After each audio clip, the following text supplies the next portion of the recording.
ऐसी ही आतंकी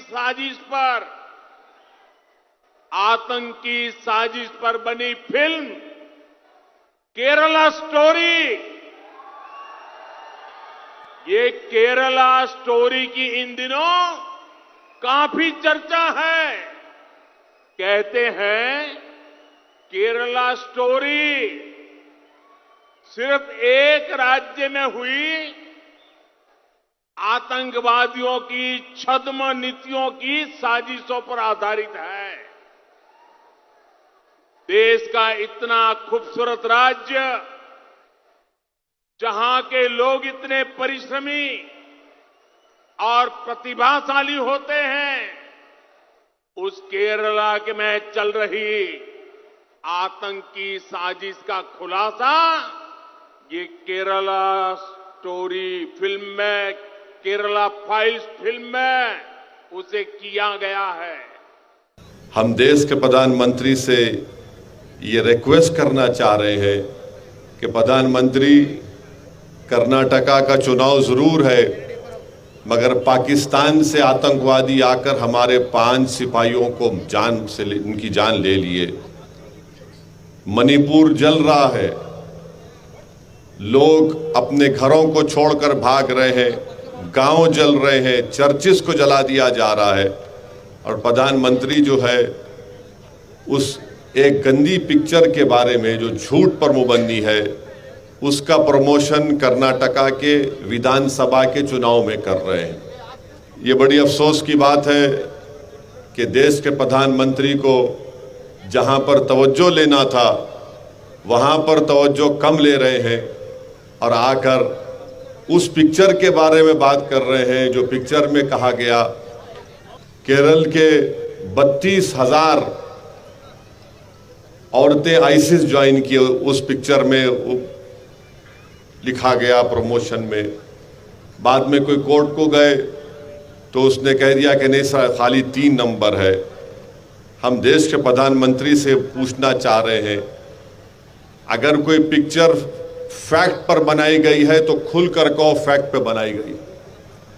अगर तुम फिक्शन पर बना रहे तो बोलो फिक्शन पर बना रहे। तुम्हारा मसला हमारे बुरखे को दिखाकर, किसी को मुसलमान दिखाकर तुमको अपना पेट भरना है, तुमको अगर पैसे कमाना है तो फिर याद रखो लोग उसको मुस्तरद कर देंगे।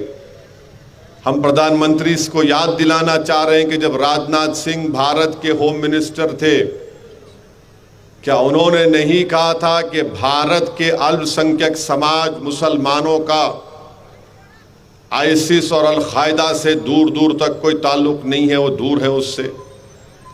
क्या खुद भारत के प्रधानमंत्री नरेंद्र मोदी ने नहीं कहा था कई बैनुल-अक़वामी फोरम पर? और आज इसको जोड़ रहे हैं, नफरत फैलाने की बात कर रहे हैं और देश के प्रधानमंत्री बोलते हैं कि सख्त सजा दो। उनके तकरीर में कहा अपने भाषण में कि आप इन लोगों को सजा दीजिए।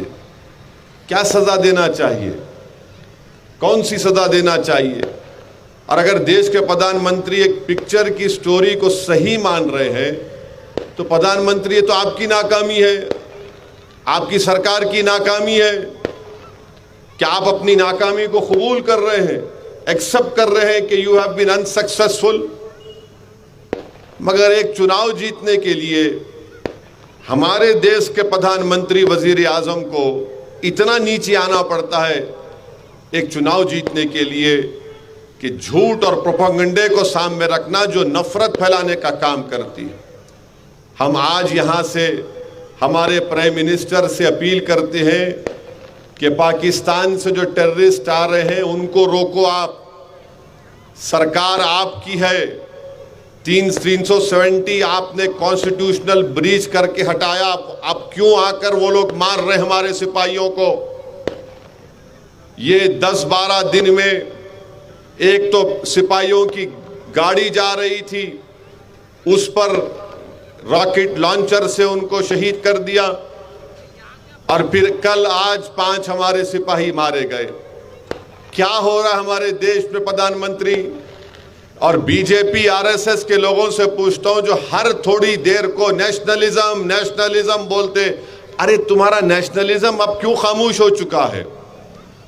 कहां गया तुम्हारा नेशनलिज्म? बताओ, बोलो तुम्हारा नेशनलिज्म कहां है? हमारे सिपाही मारे जा रहे हैं पाकिस्तान से आकर, और बीजेपी के आरएसएस के लोग उस पर बात नहीं करते। हमारे देश में मणिपुर में चर्चों को जला दिया जा रहा है, सिविल वार हो रही है मणिपुर में। क्यों हो रही है? क्योंकि बीजेपी ने डिवाइड एंड रूल की पॉलिसी मणिपुर में की। आपने ट्राइबल्स के जो राइट्स थे किसी और को देने की आप कोशिश कर रहे हैं।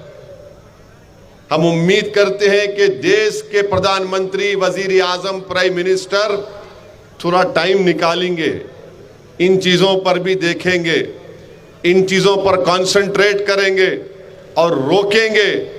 और हम दुआ करते हैं और उम्मीद करते हैं कि मणिपुर में अमन और शांति पैदा हो जाए और वहां के शेड्यूल्ड ट्राइब के लोगों के स्टेटस को डिस्टर्ब नहीं होना चाहिए। ये एमआईएम पार्टी डिमांड करती है। आप किसी को एसटी में शामिल नहीं कर सकते ऐसा ही करके, इसीलिए मणिपुर में सब तमाशे हो रहे हैं।